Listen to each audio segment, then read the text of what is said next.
Arestado ang isang mandurukot sa Quezon City. Ang modus ng suspect nasa pool sa video. Yan at iba pa sa pagbabalita ni Hannibal Talete. Sa kuha ng CCTV, nakaupo at pa-cellphone ang lalaking ito sa tapat ng isang KTV bar sa Araneta Avenue, Barangay Doña Imelda sa Quezon City, Miyerkules na madaling araw.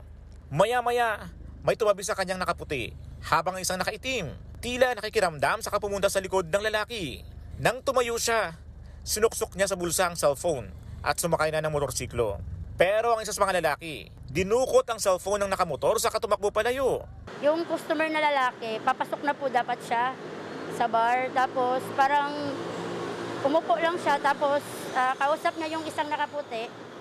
Kasi hindi ko na po alam kung ano talaga yung exact na nangyari. Kasi nakaupo lang po ako sa labas. Kaya nangyari po na nakita ko na lang na nakaw yung cellphone niya.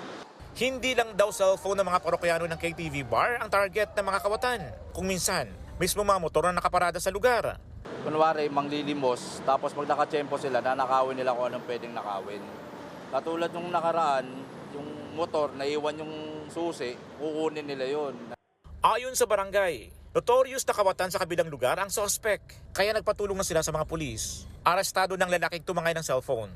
Mayat-maya na rin daw rumuronda ang barangay officials para maiwasang maulit ang insidente. Arestado ang 58 anyos na lalaking ito sa barangay Holy Spirit. Naharap siya sa kasong acts of lasciviousness dahil sa umano'y pagmumulestya sa sariling anak noong June 2024.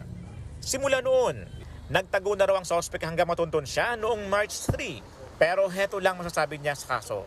Hindi ko po alam. Ang bilin po sa akin ng abogado ko, sa justice na po ako magsasalita. Ako si Hannibal Talete para sa 1PH.